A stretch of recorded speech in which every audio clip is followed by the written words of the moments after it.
King speak. And often we had to sit in the back and Theresa, within transportation within cities, we often had to stand over empty seats because sections were reserved for whites only. I guess we did not have the right to vote in so many areas of the South. And the struggle was to deal with these problems.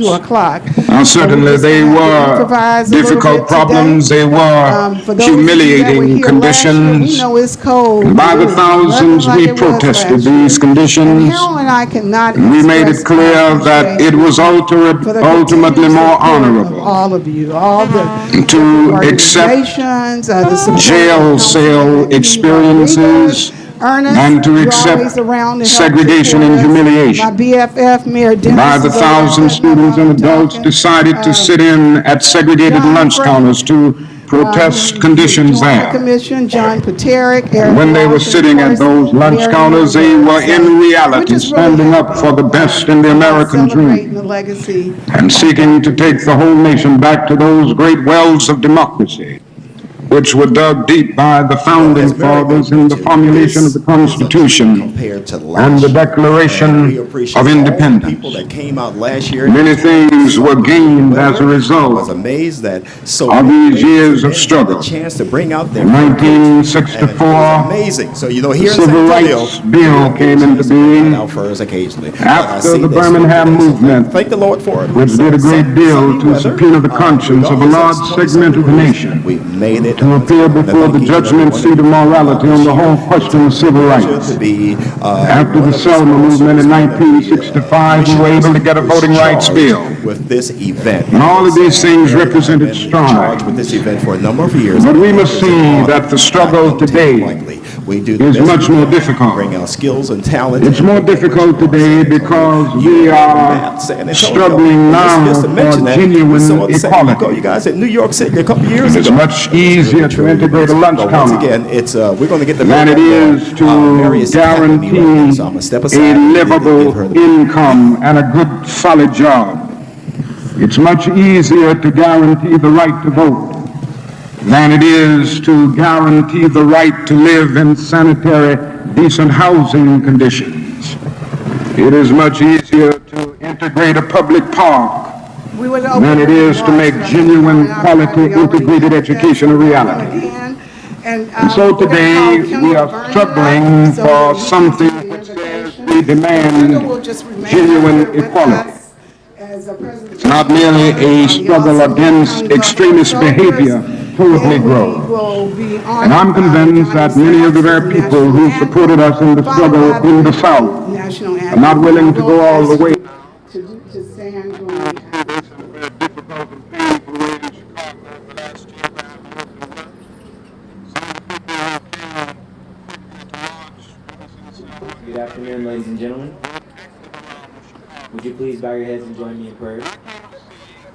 Heavenly Father, thank you for this day. And even financially, what we were doing in Birmingham and Selma, we were really outraged against the extremist behavior of Bill Connor and Jim Clark toward Negroes, rather than believing in genuine equality for Negroes. And I think this is what we've got to see now, and this is what makes the struggle much more difficult. So as a result of all of this, we see many problems existing today that are growing the death that every sinner deserves and took on the wrath of God for all of mankind. It's something that is often overlooked. Then rising from the 3 days later, generally live in worse slums today than 20 or 25. Our prayer consists of true. In the North, schools are more segregated today than they were in 1954 when the Supreme Court's decision on desegregation was rendered. For the forgiveness of their sin, Economically, control the Negro is worse off today that they would than he was 15 and 20 Father, thank you years for your ago. perfect timing in this MLK So the unemployment ceremony, rate where we among get the whites opportunity to reflect on your goodness at and one continue to time seek was your about heart the for same unity as the among unemployment all rate people, among as you've made Negroes. all people in your But image. today the Though unemployment our rate sin among separates us Negroes from you is from twice one another, that of your love and whites. grace closes the gap. And So would you the help us average to see that income for of the the rest of our Negro lives. is today In Jesus' name we pray 50% and we less praise you. than Amen. whites.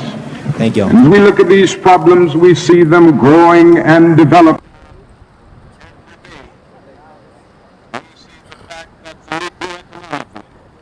Is facing a depression in his everyday life that is more staggering than the depression of the 30s. The unemployment rate of the nation as a whole is about 4%. Statistics would say from the Labor Department that among Negroes it's about 8.4%. But these are the persons who are in the labor market, who still go to employment agencies to seek jobs, and so they can be calculated. The statistics can be gotten because they are still somehow in the labor market. But there are hundreds of thousands of Negroes who have given up. They've lost hope. They've come to feel that life is a long and desolate corridor for them with no exit sign. And so they no longer go to look for a job. There are those who would estimate that these persons who are called the discouraged persons be 6 or 7% in the Negro community. And that means that unemployment among Negroes may well be 16%. And among Negro youth in some of our large urban areas, it goes to 30 and 40%. And so you can see what I mean when I say that in the Negro community, that is a major, tragic, and staggering depression that we face in our everyday lives. Now, the other thing that we've got to come to see now that many of us didn't see too well during the last 10 years, that is that racism is still alive in American society and much more widespread than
Please turn your attention towards the screen.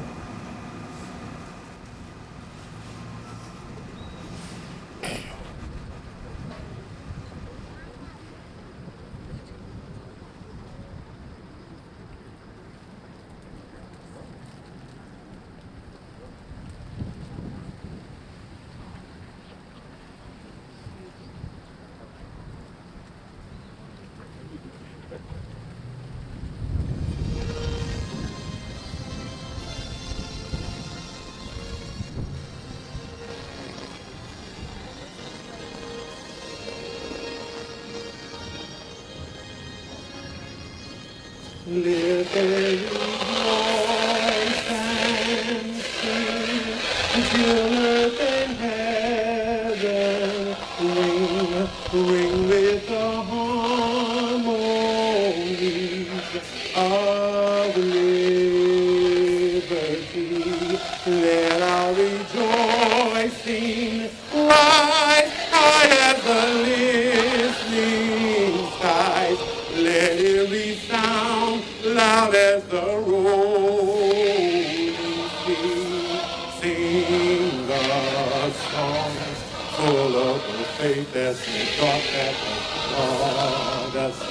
Sing a song full of the hope that the present has brought us.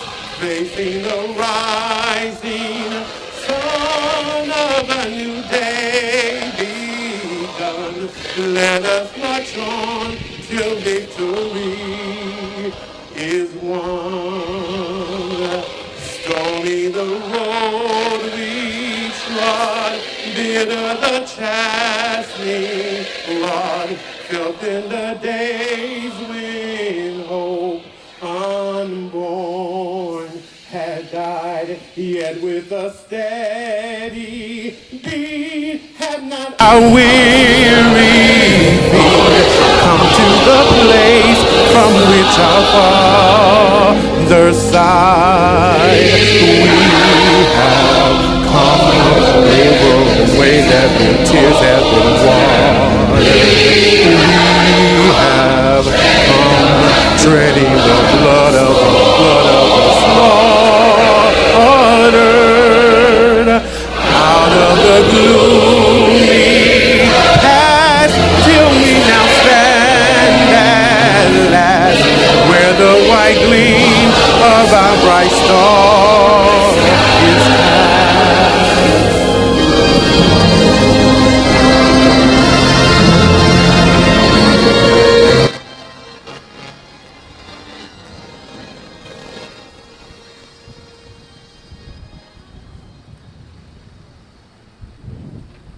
God of our weary years, God of our silent tears, Thou who hast brought us thus far on the way, Thou who hast by thy might led us into the light. Keep us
Wonderful, wonderful. I want to thank the Buffalo Soldiers for their continued participation and everything that they do in this community. They are very active.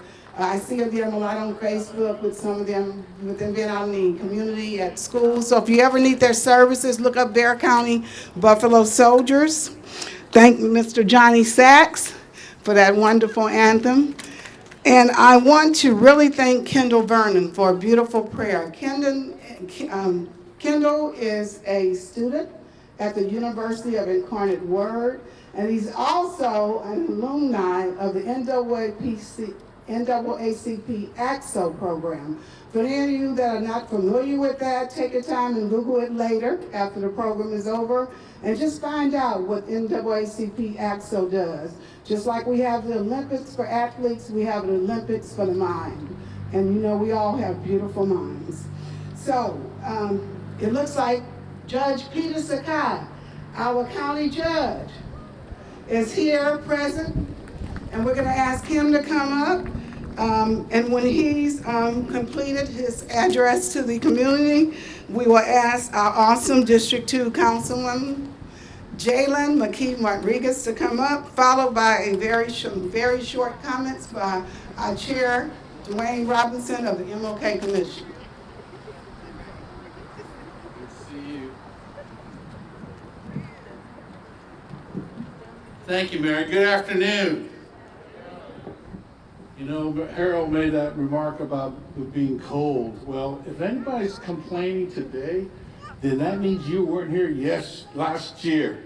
Because where's Mary Dennis? Mary Dennis saved me because she brought a blanket, a very warm blanket, and she allowed me, because I didn't have my overcoat at this time. All I had was a coat. So you have to understand, I was prepared for today. But with God's blessing, what a beautiful day. And let us give thanks to God.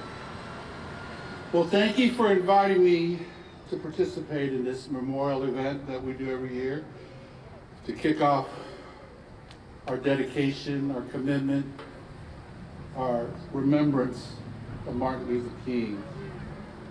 This is one of the most meaningful events in our community.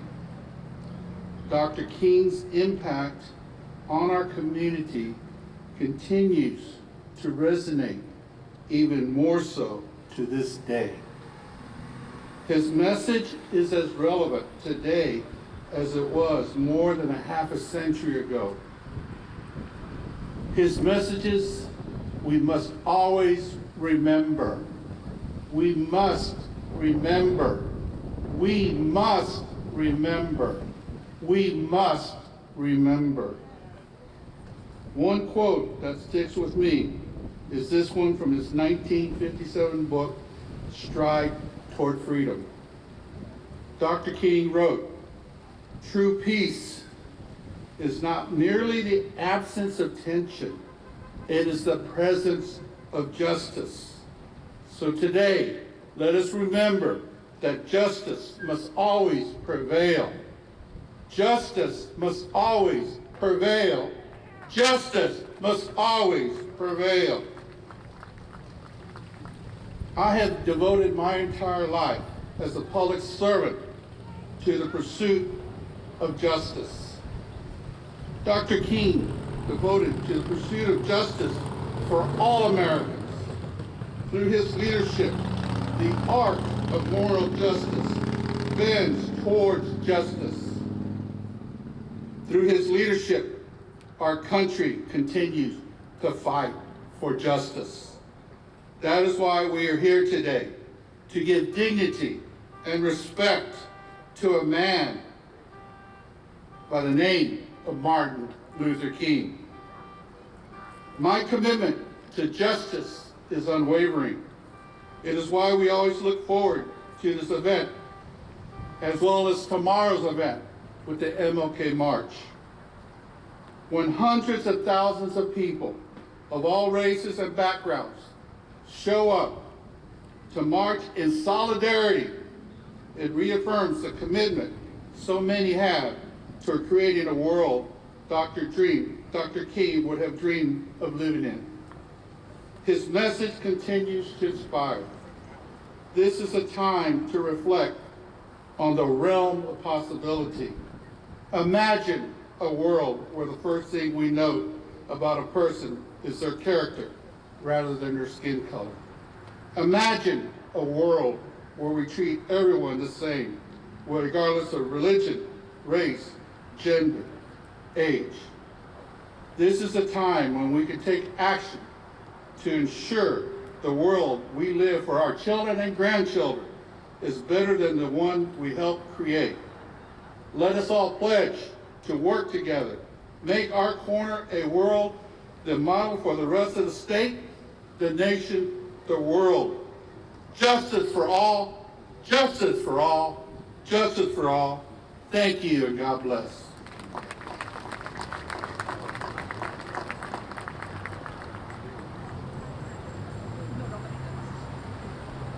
Good afternoon. We'll give it a little better. Good afternoon. I know mentally we are all in the tropics right now. If you'll remember last year, it was really, really cold and everybody tried to keep their speeches to about 20 seconds or less. This time it's a little warmer, so I brought my dissertation with me. No, my name is Jada Rodriguez, and I have the privilege and honor of serving as councilman for District 2, representing the vibrant, beautiful, and storied east side of our wonderful city. I want to start off by thanking you all for being here today as we honor the life, legacy, and enduring dream of Reverend Dr. Martin Luther King Jr. Your presence at this wreath-laying ceremony speaks volumes about your commitment to upholding the values Dr. King so powerfully lived and fought for. First, I want to extend my deepest gratitude to the MLK Commission for their tireless efforts in organizing this week's events. Your work has inspired countless people to reflect, connect, and act. A special thanks, sorry, I'm still cold, y'all. A special thanks, of course, goes to Harold and Mary Moore. For years, you have poured your hearts into making this event a success, ensuring that Dr. King's message of justice, equity, and unity remain alive in our community, and your dedication is truly a gift to us all, so thank you. I know it's not the easiest day to be outside, and I want to thank each of you for braving the weather to stand together in solidarity. It's a powerful reminder of the strength we have when we come together with purpose. This year's theme, We Are the Dream, It Takes All of Us, could not be more fitting. Dr. King's vision was never meant for one person, one group, or one moment in time. It was a call for collective action, shared responsibility, and unwavering hope. Unwavering hope. Today, as we each lay our wreaths, let us recommit ourselves to his dream by embracing our roles in building a more just and loving world. Thank you so much again for being a part of this important moment and continuing to walk together in the spirit of Dr. King. Let's keep the dream alive together. And tomorrow I look forward to seeing all of you in your sweaters, your coats, 2 coats actually, a mask, a hat, some gloves, your furry boots, all of it. I will see you, and let's march on. Thank you.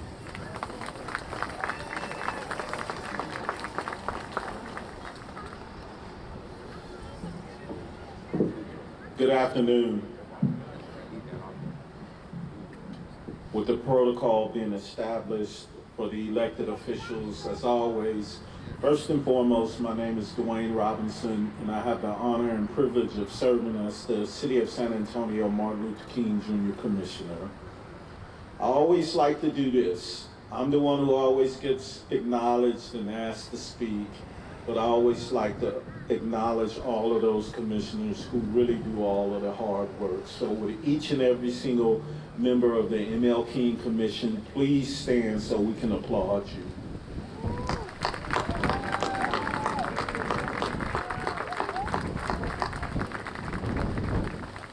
Thank you. They're the ones that really do the work. Of course, the councilman acknowledged Harold and Mary Moore. Thank you so much for what you do with the wreath-laying ceremony. All right, and she has her on the agenda, but I want to first start by saying at 8 o'clock tomorrow morning, start lining up over at Martin Luther King Academy. Like the councilman said, dress warm, all right, layer up, cover your ears, make sure your toes and hands are good, but we will start marching at 10 o'clock in the morning, headed to Pittman-Sullivan Park. So be there, you can count on it, we will be doing it. I do want to take a moment and acknowledge also that we have a king in the house. I'm so honored and humbled in my last year's chair of the MLK Commission to have Miss Andrea Waters King as our keynote speaker. And certainly give a shout out to Andrea for being here with her. Miss Bree, thank you for all of your help as well. I'm going to just simply close by, there are so many quotes out there that we say for Dr. King, and one that I have been taking a look at a lot lately comes from a short speech that he gave. If I can get my phone to act right for me so I can get it for you. And so, in this speech, Dr. King challenged each of us, and he asked a simple question: what is your life's blueprint? And in this speech, he suggested that one's life's blueprint should include a belief in self-worth, a commitment to excellence, and the dedication to justice, love, and beauty. I'm always mindful that King is not with us anymore. So what is it that we're gonna be doing? I think as the title of Andrea and Martin III's book suggests, what is my legacy? That tells us that we have a role that each of us have to play. Sometimes you play it from out front, sometimes you're bringing up the rear, but nonetheless your role is just as important. So although we see all of these faces here today, remember that there's much work to do and we all have to do it together. God bless you.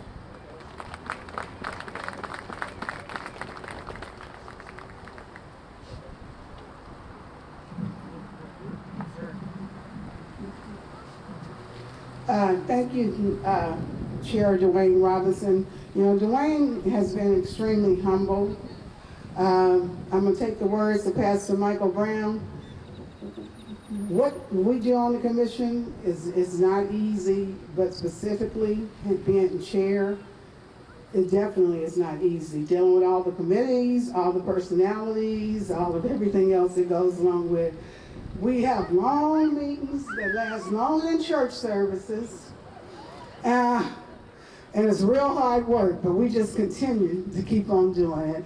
So this is his last year, and Harold and I just want to thank you, Commission Chair, wherever you went, for your hard work. I mean, because, you know, he was not a leader that dictated what we did. He had individuals as well as Councilwoman Rodriguez. They don't stand over and micromanage you. They give you your task and they trust you to do it. So we want to thank you for that. I'm missing our mayor, Mayor Ron Nuremberg. He's traveling. He has served this city. I wish he could do another term, but unfortunately he has turned out. And I'll never forget, we have chaired this ceremony for many years, but we never, during Harold and I's leadership, we never had a mayor attend. And I remember when I first asked him and told him, and he's been here ever since. He was here last year too, in the skull cap, blankets, everything. But Mayor Nuremberg is an awesome individual. So we really miss having him here. I don't know where my husband is. Hopefully he's somewhere with a mic. If there are any other elected officials in the audience, I'm going to ask you to stand. Harold's going to come around with a mobile mic just to have each of you speak just your name and office, please. We have another program that starts at 4:30, so that's why I'm always running, trying to keep on time. Mary Dennis, City of Live Oak. Remember, it takes all of us.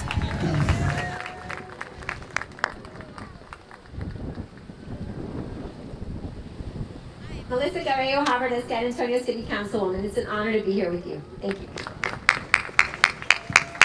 Mark White, San Antonio City Council, District 10. Thank you all so much for having me. This is County Judge Peter Sakai back in the house for y'all. Yes, he is. And the other officials. Elected officials. I missed someone. Hold on a second. Hi, good afternoon, everyone. I'm Judge Yolanda Hopp. I preside over County Court 12 in the Mental Health Court, and I have not missed a march since I moved to San Antonio in 1993 to attend St. Mary's Public School. I will be there tomorrow. Thank you, Judge Huff. Thank you for coming, and thank you for your faithfulness for so many, many years. Any other elected officials? Okay. Mayor of Kirby. I heard the mayor of Kirby. Is she here? I guess not. Well, anyway, thanks everyone for coming, and once again, all the commissioners. I see new ones. I see veterans in the house, and thank each and one. Brother Michael Brown, Pastor Michael Brown, thank you, sir, for coming.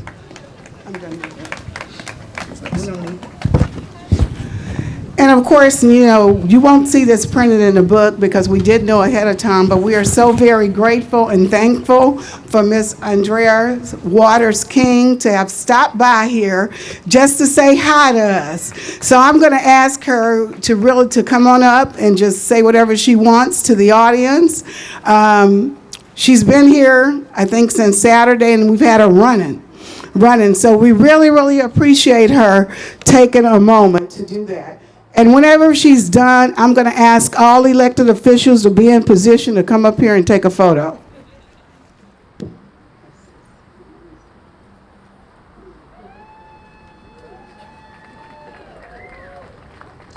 Good afternoon. Hi, beautiful people.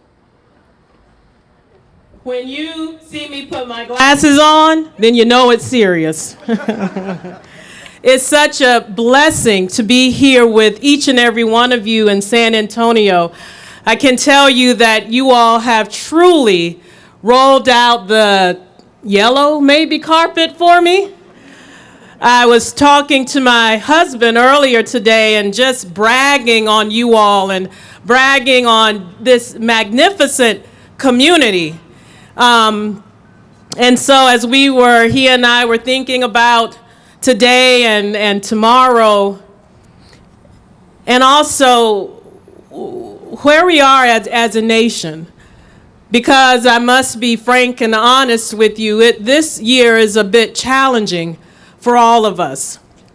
And so we were talking about his father, and we were talking about the very last Christmas Eve sermon that he gave at Ebenezer Baptist Church in Atlanta, Georgia. And one of the things that he said during that sermon, and this was in 1967, 4 years after the delivery of the I Have a Dream speech. And what he said to the congregation that day was, "I still have a dream, because you know you can't give up in life. If you lose hope, somehow you lose that vitality that keep life moving. You lose that courage to be, that quality that helps you to go on in spite of it all. And so today I stand before you and still have a dream." 4 months later, after he uttered those words, he was taken from us. He never saw my husband grow up. He never saw him graduate from Morehouse College. He didn't see us marry. He didn't see the birth of our daughter, his only grandchild, Yolanda Renee King. But in a very real sense, the dream still is alive. It's alive here in San Antonio, Texas, right? It's alive in each and every one of us and what we do every single day. Our daughter at 16 years old, again, the only grandchild of Martin Luther King Jr. and Coretta Scott King, she and her peers have progressively lost rights. This generation have fewer rights today than the day that they were born. And that's why this work is more important than ever. And I was really thinking about all of those, not just my father-in-law, but all of those that sacrificed so much for us when we were looking at the images of our national anthem. And I was thinking about all of our ancestors and all that they sacrificed was it the Buffalo soldiers coming? And I was thinking about the Tuskegee Airmen and just the dignity, the power that we all kept going on in spite of it. And so today the road may be a bit more bumpy, but we just have to be a bit more determined.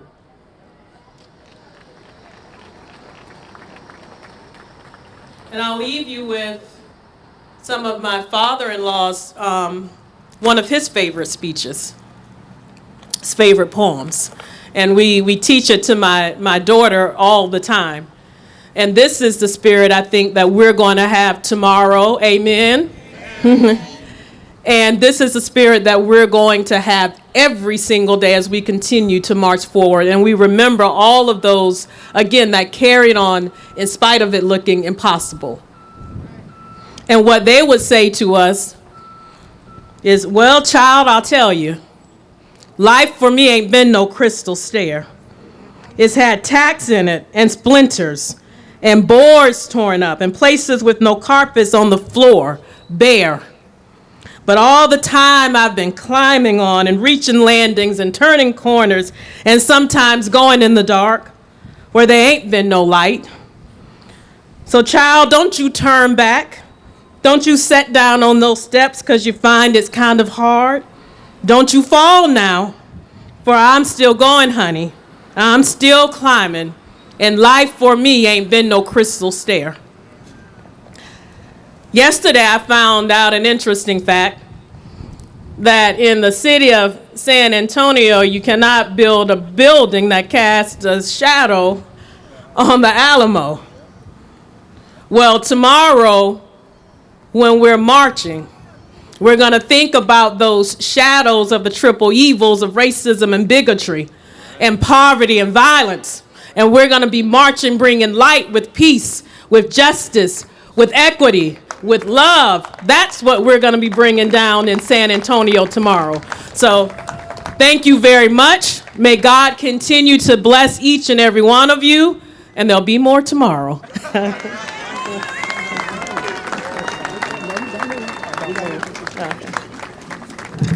Now that was just a trailer for y'all, so you know what happened when we see good trailers. I'm going to ask all elected officials to come up quickly. Any current MLK commissioners, if y'all can move quickly, come on and get in the photo. I don't know how we're going to organize it. Wherever you. Okay. That was so beautiful and inspired. That was so beautiful. Oh, thank you. Thank you. I love it. Where do y'all want us? Wherever you want to go.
All right, Miss Andrea Waters King has to leave, so I'm gonna ask if you guys will respect the fact that she just came by to visit with us and let her go ahead and get to where she needs to be, and we will continue on with the program. So if everybody can just take their seats, we'll continue on with the program. What we would like to do now at this point, I am looking for Miss Ananda Thomas, who is an awesome fundraising chair. Ananda, if you can make your way up here so that you can acknowledge these wonderful sponsors that we truly appreciate for all of their support. Thank you so much, Mary. All the MLK commemorative programming, all of the events, the march itself, cannot happen without community. And it would be an absolute travesty if we did not give a shout out to all the amazing sponsors that make all of this possible. So first, I would like to thank McDonald's of South Central Texas, Thomas J. Henry Law Firm, Marathon Petroleum, San Antonio Ready to Work, the City of San Antonio, Methodist Healthcare Ministries and Methodist Healthcare, Community First Health Plans, Southwest Research Institute, C.H. Gunther and Sons, Goodwill of San Antonio, Millennium Steel, HEB, our Bexar County Commissioners Court, Frost Bank, Whataburger, Via Metro, USAA. Shout out to Shields Legacy for sponsoring our first ever youth zone at the park tomorrow. Our Spurs, Valero, San Antonio Water System, Coca-Cola, Southwest Beverages, HDR Inc., CPS Energy, Starbucks Pride Network, WestCare, Oblate School of Theology, the YMCA, the Davis Scott YMCA, and our own MLK Commissioner Judy Lackritz as well, who stepped in as a sponsor.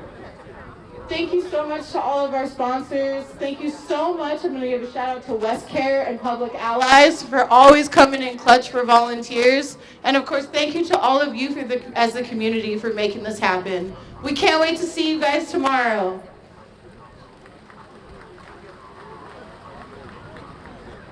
Ananda is so very humble, but I'm going to tell you, I've watched her these last couple of years just go out and get the job done, and she does a wonderful, wonderful job. Thank you, Ananda. Next, we're going to have my friend Ernest Martinez come up, talk about Cesar E. Chavez Legacy and Educational Foundation, followed by Arlington Callies to talk about in memoriam of his dad, Reverend R.A. Callies.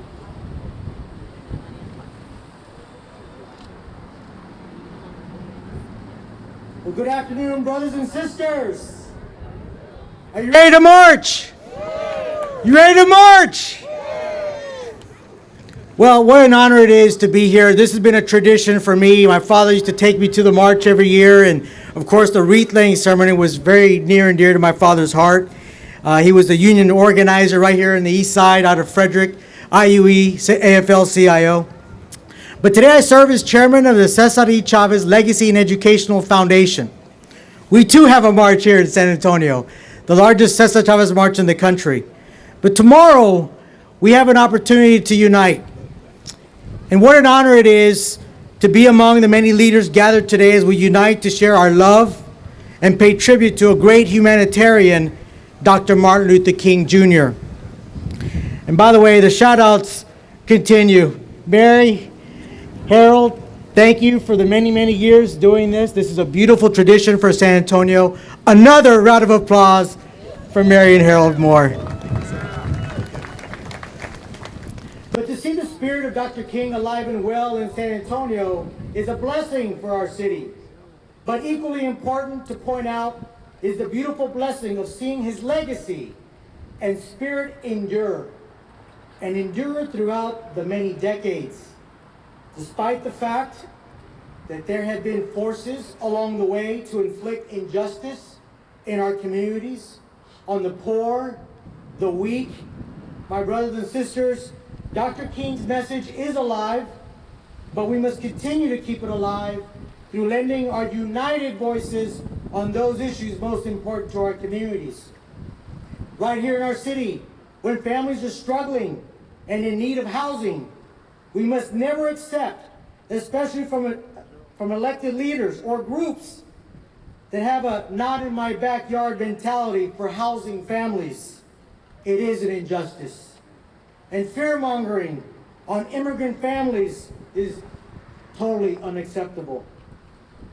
The speech of all speeches, the I Have a Dream speech, was the spark for our nation at a time when people of America needed it most, and helped our nation shift our mindset from that of fear and hate to that of faith and justice, and ultimately equality. Now more than ever, we need to mobilize and organize together with like-minded individuals and organizations to tackle the forces that have emerged. We must remain steadfast and not lose sight of what is most important. We have an opportunity to build bridges through our advocacy. Let's unite and rise up with faith unshakable, faith in Jesus Christ, faith in God, in one another also, faith in one another. But faith in one another comes from us uniting and working together. Dr. King sent a couple of telegrams to Cesar Chavez. In 1966, King wrote that their struggles were really one. A struggle for freedom, for dignity and humanity. Again in 1968, he sent another telegram to Cesar Chavez during his 25-day fast for nonviolence. Dr. King praised Cesar's courage and work against poverty and injustice, and called Cesar's commitment to nonviolence eloquent testimony. That is the kind of man Dr. King was, a man that encouraged others in the struggle to continue the fight for what is right for all of us. Chairman Robinson, Dwayne Robinson, if you're still here, this year's theme couldn't be more perfect. We are the dream, and it takes all of us.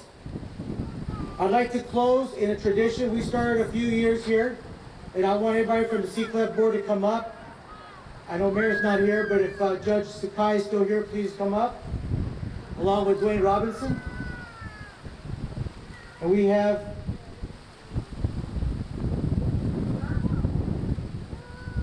Marion Harold, please. So this tradition we call the Huelga clap, otherwise known as the Unity clap, was encouraged by the farm workers when they faced adversities. And when you start to take on the forces that work against you, and you come to work together in unity, it starts off slow. There's challenges. Sometimes it seems impossible, but that's where the unity comes into play. And in this clap, it starts off very slow to signify the slow movement, but it will begin to take its own course and conquer the issues that we need to conquer together. So everybody stand and please join us.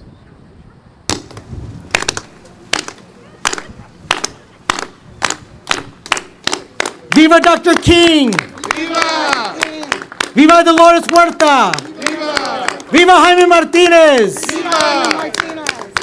Si se puede, we'll see you tomorrow at the march. Viva la causa! Viva! Yay. Oh, Mr. Ali, he just tell you, I forgot. He said clip.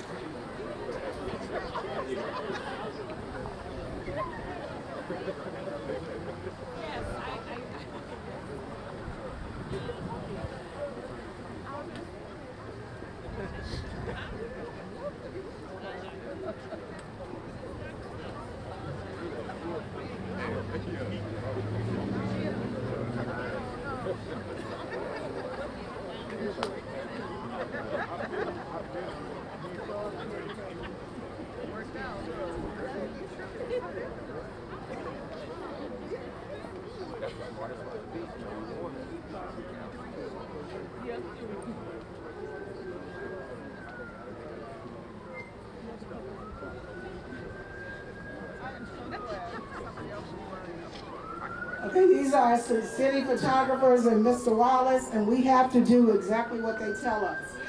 Next, we're going to have Arlington and Callies come up, but I'm going to ask everybody, I know it's a little chilly, if there's empty seats and someone's not there, you guys can go ahead and sit down. But I know we're all adults, and we all can kind of do what we want to, but I am going to ask those of you out in the crowd, if you have to have conversation, can you use, what is it, Jalen, the inside voice the teachers say? If you're gonna have conversation, can you just use a pretty low tone voice so that it's not distracting, not just to the individual who's speaking, but also to those of us who's trying to listen. So if y'all don't mind doing that for us, we won't be much longer. Arlington?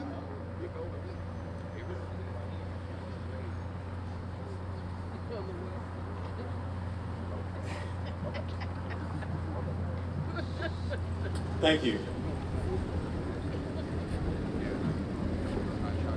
Giving honor to God, my Lord and Savior, Jesus Christ, my wife, Pam, my son, Keith, Adrian, my daughter, Jamie, Mayor Ron Newenberg, who is traveling, Mayor Mary Dentis, Councilman District 2, Jada McGee Rodriguez, all elected officials, the MLK Commission, my brother Dwayne Robinson, Harold Moore and Mary Fulton Moore, Wreath Lane, co-chairs, and I guess the Speaker, retired Captain Theresa M. Claiborne. Good afternoon.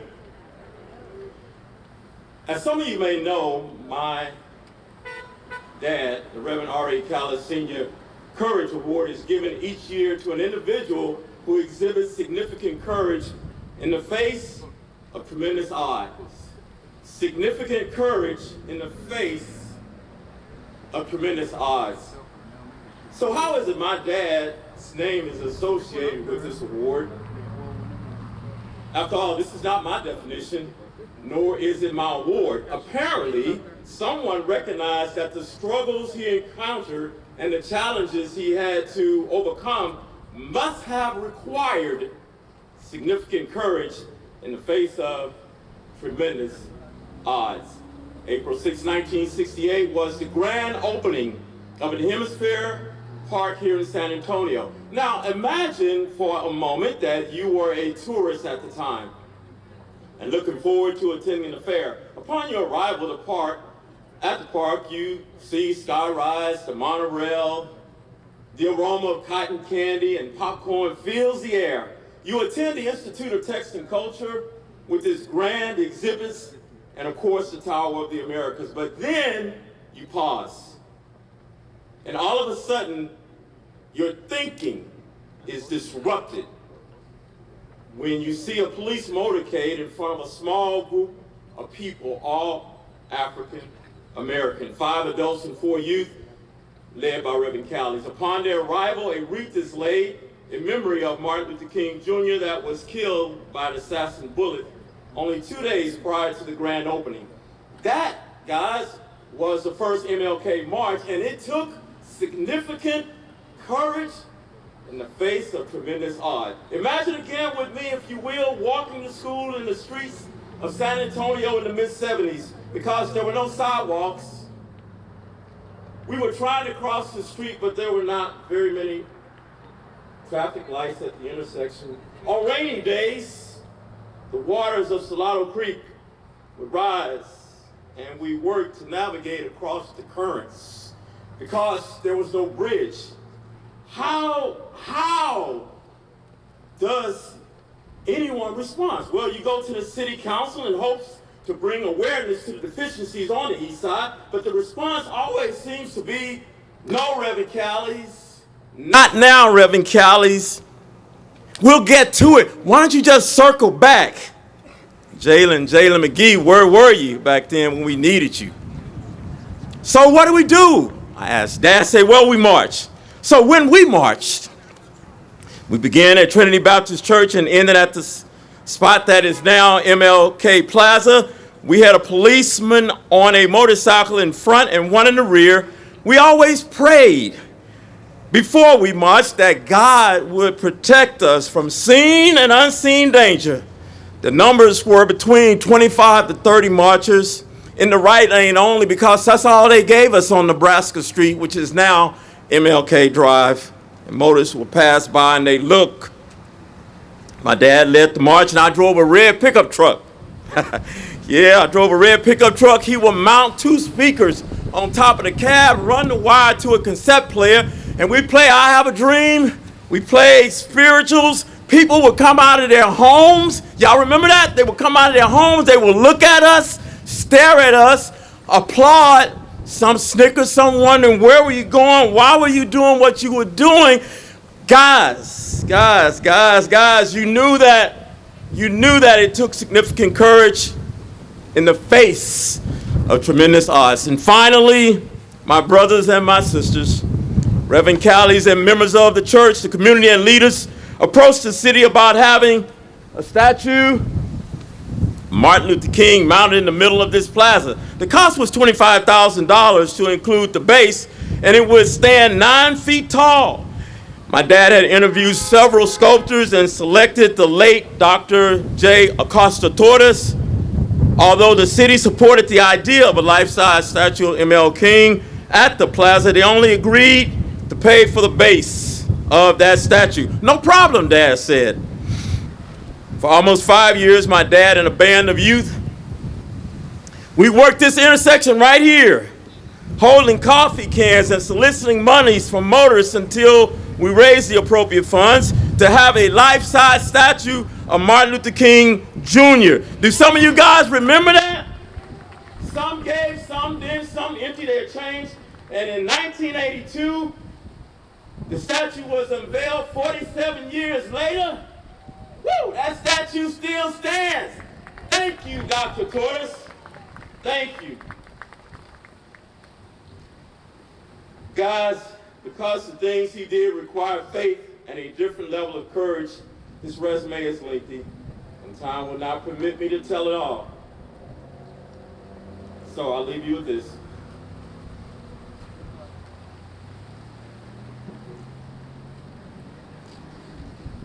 I know you march every year. I don't know why a city with such diverse culture has the largest MLK march in the nation.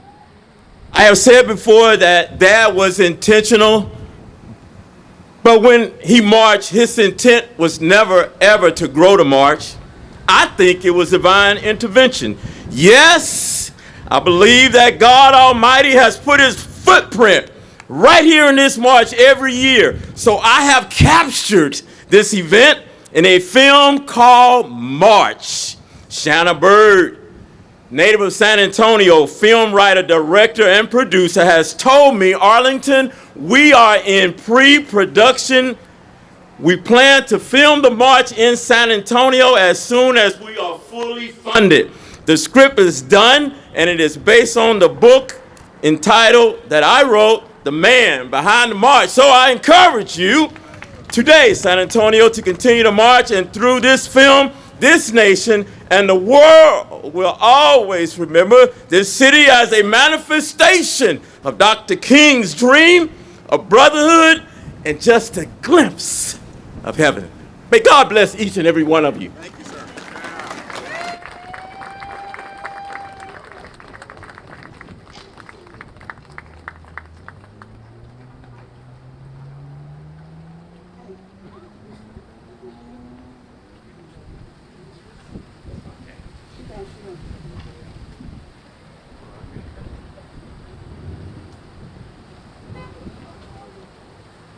Great job, Arlington. Great job, Arlington. Of course, I had to tell him to put a plug in his speech about that film because you know how humble he is. But we appreciate it, and we're going to keep your dad's legacy alive. So at this point, Harold and I have seen this young lady all over San Antonio over the years at different events, and we just felt that this was the right time, and her schedule was open for us to come here and just bless us literally with the God-given gift that she has. I'm talking about Miss Jess Mahogany. Jess is a dynamic actress, poet, and captivating storyteller. Her work reflects the struggle and the triumph, the dream and the reality, and the reminder to listen to the voice within. So once Jess comes and basically ministers to us, because this is an original work, y'all. This is an original work. Thank you, Mayor, and thank you, Harold. Thank you both for inviting me out today. I am so honored to be here. I only have a little bit of time, and we have some more speakers, so I'm going to get right into it. I wrote this specifically for this event. Can y'all hear me okay? We are the dream. It takes all of us. This is not just a theme, it's the cause of us. It's a statement too often used as just a figure of speech, but in a dream, ain't it all a dream, including the words that you speak? So let's take it literally. Just because your eyes are open don't mean the dream is complete. But what makes this daydream unique is that it's continually created communally because the human condition is sleep. This is why some say they're woke, even though they're still under the sheets, only warmed by the covers of their divisive beliefs. If they were really woke, then they would just get out of the bed. And remember that everything the dream comprised of came out of their head instead. They're hitting snooze, ignoring the mourner's news. Like just because there are no whites only sign, colored problems are only found in the blues, we've been misled into believing that we don't contribute to the problem, when the con is that our tribute is in how we try to solve them. We try to do it in our slumber. Lost minds creating solutions of warfare, tossing bills and turning on each other. The dream bending towards a nightmare. Don't worry, I'm getting to the good stuff. Just making sure to post this notice that the dream didn't end when communities began to blend. That was just step one of the focus. Step two, adjust the dreamer's settings of the view to the truth, which is that every character in the scene is played by you for the proof. See, the usage of what's called the golden rule. Treating others as you would yourself has always been the clue, and when you do, you'll really learn what mind control means. How you can shift the narrative of others the closer yours get to pristine. How you can take a soul that's troubled and use your powers to redeem. All it takes is for you to be for them the very hero that you need. And you can do this with your thoughts alone, little to no deed. And when you're ready for that level of control, you're ready for step 3, which is to wake up in the dream, for us to go lucid on the mission. If it really takes all of us, then shouldn't the goal be of univision? Not in what we see, but in how we see. When the lens that we view from has the prescription of the king. When perfect vision starts with only seeing the big E. Equality for every being, no matter race, culture, or creed. See, what he sold in his dream was for us to be the seam. Manifested unity because thoughts become things. The unification he imagined had liberty holding the reins because he knew that being one still didn't make everyone the same. And so in order for freedom to truly reign, perspectives would have to change. Actions would then follow, but there's been a decline in how it was projected because too many believe the reduction of strange fruit on trees meant the dream had been perfected, so we neglected. But here's how we can keep it protected. Any thought that isn't forming love, automatically rejected, until the image of the one above is automatically reflected. And dare not stop until every being on this rock has been appointed to beget it. Do not let it slip away. At the yawn of a new day, let the memory stemming from your original chemistry order the steps you take. After all, Proverbs did say to acknowledge him in all ways. And when you do, no matter how you move, he will make your path straight. Even if that path's a staircase, MLK did say that all it takes is a little bit of faith.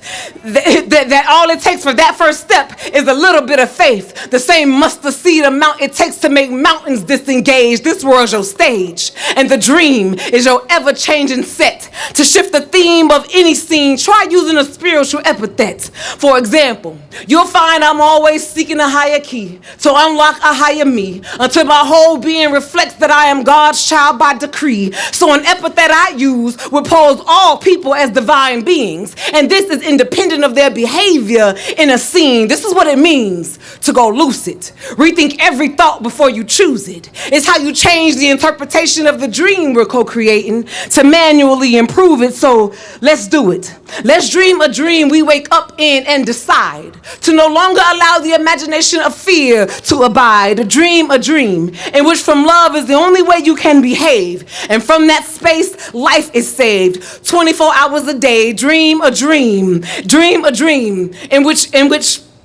in which you operate as a dispensary of change, vowing never to give your 2 cents if it adds to anyone's pain. Dream a dream in which your spirit has no form of function except to show you how you choose to use God's energy at every junction. Dream a dream where the only content of character you judge by is your own, vowing never to focus on other folks' mess until it's immaculate in your home, which is your dome, which holds the throne upon which Christ itself will sit. And upon that time, condemnation won't escape your lips, as there will be no place for it. Dream like this, of happiness, of undivided heavenly bliss. Make sure you commit, seal with a kiss. No turning back, there is nothing to miss. Dream of salvation, dream of your soul, how it was birthed from a city of gold. Dream of your freedom, don't join them or beat them. Dream yourself into the role of a leader, one that don't lose, who moves from the heart, one to whom there is no distance too far when it comes to reframing the mind for reclaiming. Just saying, do you know where your dreams are? Thank you.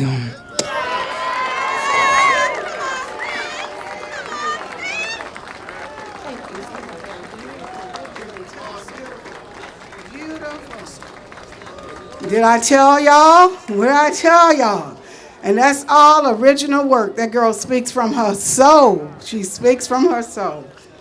Wonderful, wonderful. I want to thank you guys again for hanging in here. Right now, I am going to call up co-author. He's an Omega gent. I'm also going to take this time to just give the Omegas, the kudos that they're due. They do an amazing job of mentoring in this community. And I don't even remember the number of scholarships you guys give out. Somebody give me the number.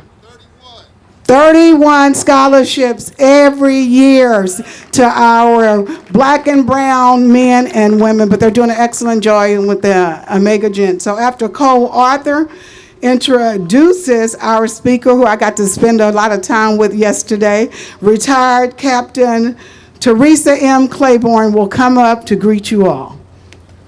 Come on, baby.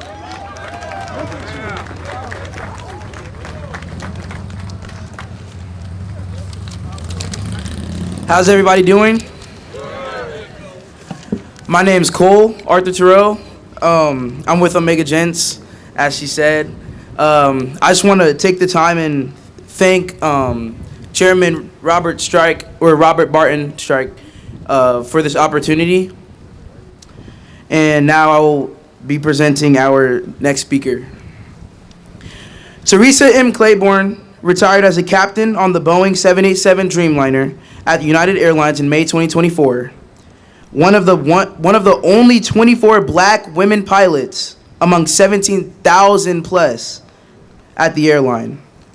She began her aviation journey in 1981 as a second lieutenant in the U.S. Air Force. Over her 20-year military career, she served as an aircraft commander and instructor on the KC-135. Joining United Airlines in 1990, Theresa flew several aircraft models and achieved captain rank on the Boeing 757 and 767 in 2018, amassing over 22,000 flight hours during her career. Currently, she serves as president of Sisters of the Skies, a nonprofit dedicated to increasing black women in professional pilot careers, and holds board positions with the WASP Museum and the Grand Dames of Aviation.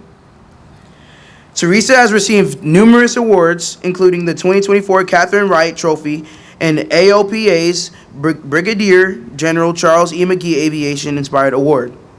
She holds a degree in communications with a journalism minor. Ladies and gentlemen, please make a warm welcome for the first black women pilot, Theresa Claiborne.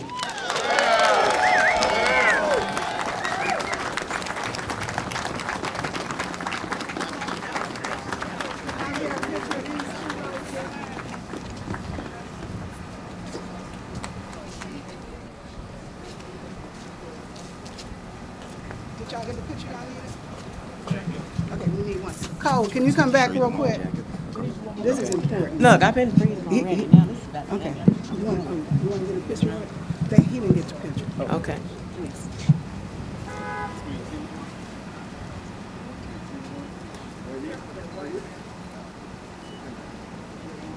Good job. Thank you.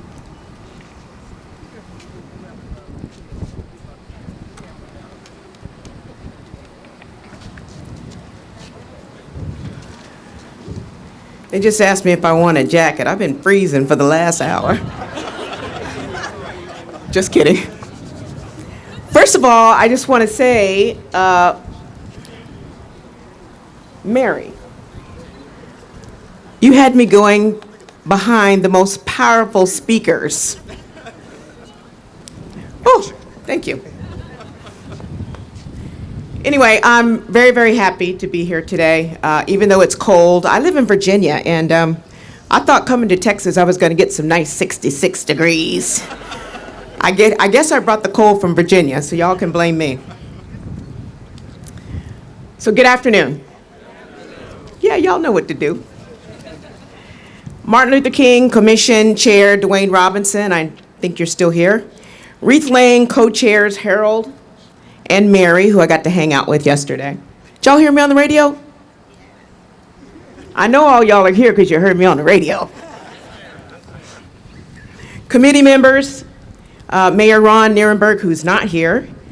Keynote speaker for tomorrow's Martin Luther King March, Andrea Waters King, I know she's left, and all others in attendance on this auspicious occasion.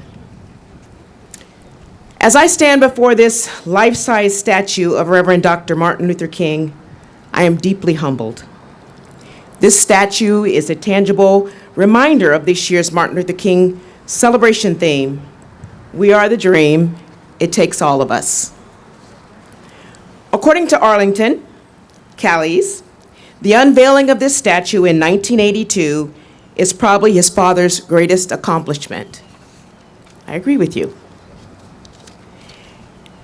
Everyone, I know you saw him speak just a little while ago, but take a moment to acknowledge him. If you could stand up just so that people who didn't see you before do now.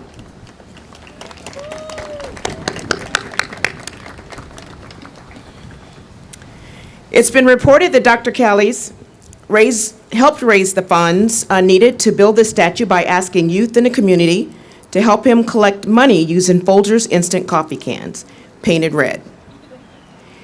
Youth from all corners of the community participated. Are there any youth that are now adults in this audience? That's what I'm talking about. Thank you. 2? Oh, yes, I do. Certainly, this wreath-laying ceremony honors Dr. King's life, struggles, and accomplishments during the 20th century. In this third decade of this new millennium, this ceremony also acknowledges that we are the dream about which Dr. King spoke. It affirms in this 21st century, it takes all of us to ensure quality, justice, and freedom. Today we gather to celebrate and honor the enduring legacy of Dr. King, a man whose unwavering commitment to equality, justice, and freedom forever transformed the landscape of our nation. His sacrifices, courage, and vision benefited all Americans. His work uplifted the moral conscience of the United States and forged pathways for progress, resonating across all public and private institutions, urban and rural, communities, and professions. Reverend Dr. King's message of his dream for America spread far beyond the steps of the Lincoln Memorial. His message rippled across every corner of this nation, breaking down the barriers that hindered progress and denied opportunity. Today, we see African Americans excelling in professions once closed to them, from corporate boardrooms to hospital operating rooms, from courtrooms, and yes, even into airplane flight decks. Our achievements are a part of his dream and are a testament to Dr. King's vision and the sacrifices of countless others who marched, stood, and spoke for equality, justice, and freedom. In 1963, Dr. King said, "I have a dream that my 4 little children will one day live in a nation where they will not be judged by the color of their skin, but by the content of their character." Let's explore that for a minute. My 4 little children. He and Coretta had 4 children. Yolanda, Martin Luther King III, Dexter, and Bernice. But I contend he was speaking about more than his 4 children. I believe his dream was for all children living during the 1960s and their posterity, the adults and children living now in this 21st century. We are the dream. You are part of Dr. King's dream. I am a part of Dr. King's dream for an America seeking to realize the promises embedded in our nation's Constitution. We are living the dream. I am living the dream. Let me make a slight detour. In 1979, I joined the military through the Reserve Officer Training Corps, and upon graduation was commissioned a second lieutenant. 453 days later, on September 16, 1982, I became the first Black woman pilot in the United States Air Force. Thank you. I received my coveted wings right down the road a piece at Laughlin Air Force Base in Del Rio, Texas. I spent 7 years on active duty flying KC-135s, which is a modified Boeing 707. I transitioned to the United States Air Force Reserve and concurrently flew for United Airlines. 34 years at United Airlines, actively flying national but mostly international routes, ended on May 23rd, 2024, as I retired at the age of 65. Yeah, I love being retired. I remember and appreciate many things that Reverend King said, but one that truly resonates with me is about perseverance. You know that feeling you get in church when the pastor's speaking and you're looking around like, is he talking to me? That's how I feel. He said, if you can't fly, run. If you can't run, walk. If you can't walk, crawl. But whatever you do, you have to move forward. Because of you, Reverend King, I could fly. Just yesterday, I was honored, not once, not twice, but 3 times. I was given a beautiful crystal from the 2025 San Antonio Martin Luther King Commission, thank you, and at the Martin Luther King Jr. Youth Summit held at St. Philip's College. Great job handling that, Maria Fernanda Rodriguez.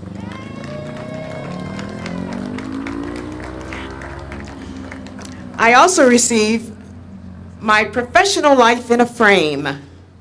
What do I mean by that?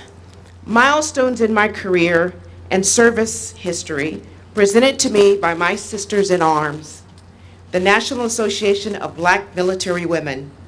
Ladies, I thank you for your service and sacrifice to our nation, and I thank you for recognizing my small contribution.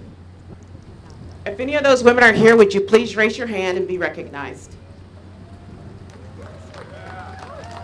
Thank you, ladies. But perhaps the greatest show of how Martin Luther King touched us and how he is continuing to touch us is by the reception I received from a young lady by the name of Valentina. I know Valentina's here, I just saw her. A student who is a third generation of followers of Martin Luther King's history. Her grandmother was one of the youngsters who helped raise money for this statue. What a feeling of joy and pride it brought me. Carry that legacy forward, Valentina. Raise your hand so everyone can see you.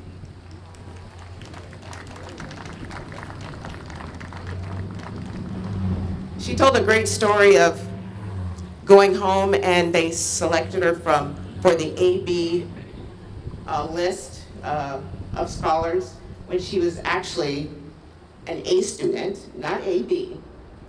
And told her mother, you need to, can you check on this? And her mother did, and indeed found out that they had made a mistake. What touched me about it was that I had a similar story one day coming home from school, and I had that look on my face like, well, I can't really explain it, but my mother has always said to me, don't ever play poker, because people can tell what you're thinking by your face. So she said, what's wrong with you? And I said, I'm really mad. She goes, what are you mad about?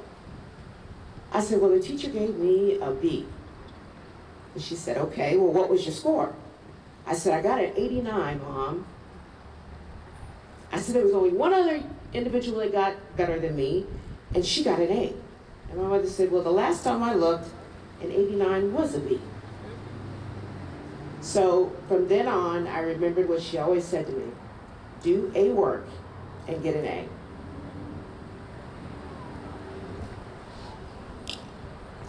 Now, I will not go down in history with the breadth of words and actions that Reverend Dr. King gave us.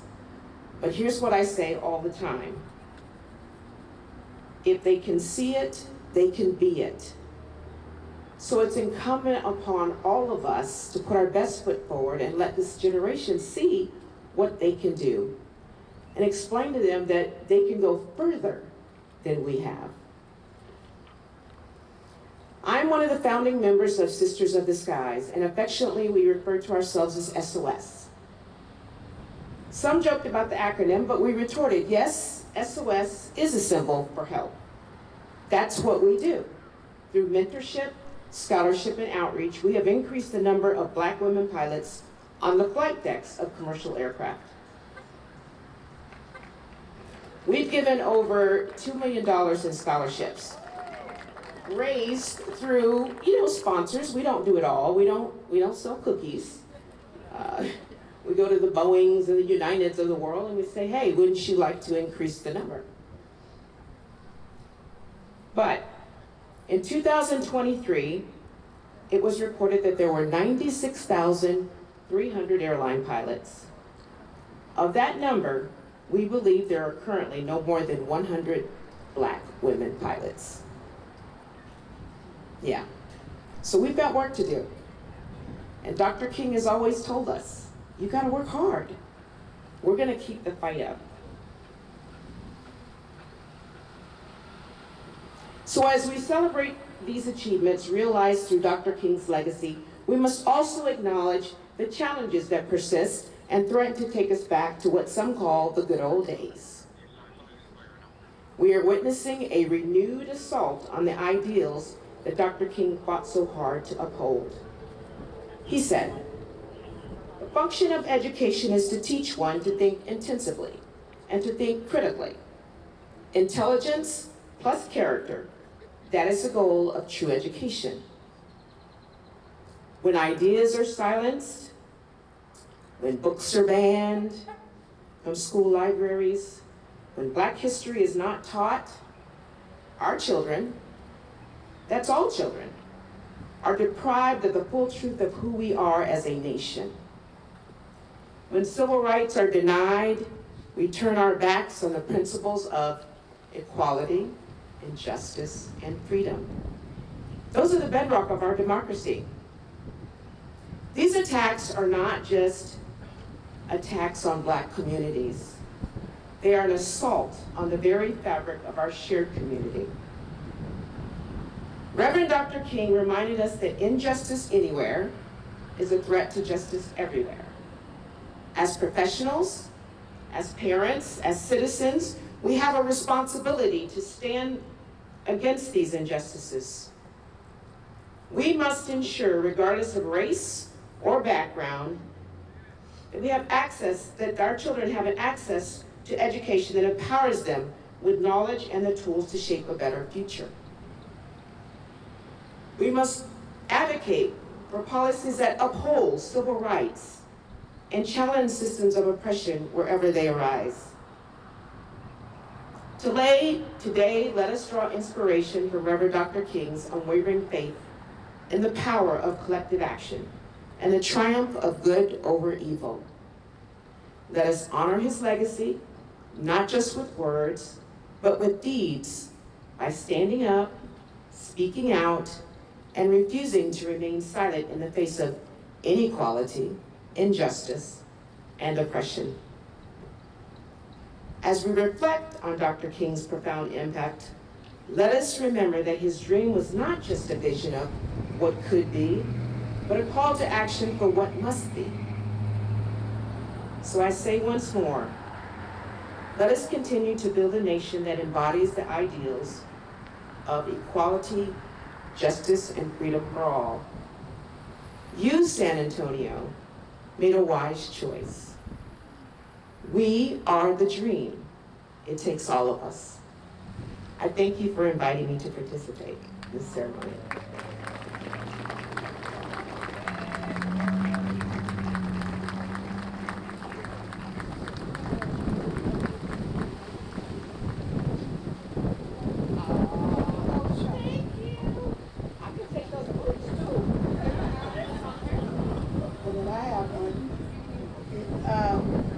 I know Fred is making his way back over here. We have a presentation, retired Captain Claiborne. We're not done with you yet. We won't be much longer. Yeah, well, that was somebody else.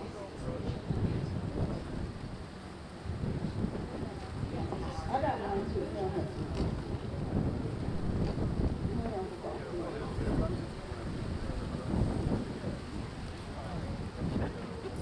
We want to really thank you for your dedication and for your service and for the contribution that you have made. It's been an honor and a pleasure, not just to have you here, but to get that little personal time. Because she was determined not just to come here and just speak to us. She wanted to make sure that she got to sow into the lives of some youth. And I don't know where Valentina is, but I want her up here real quick. I just want you guys to get a picture of her. This young girl was so excited to see her in her uniform yesterday, and there was a young guy, a young boy, maybe 9, and he's like, "Are you a real captain?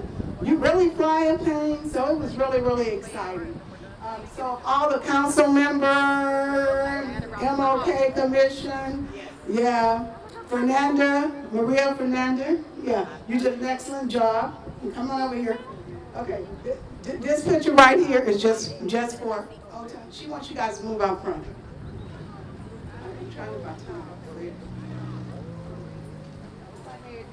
Yeah, let's just, we're going to just get Captain Claiborne and Valentina by themselves. Okay.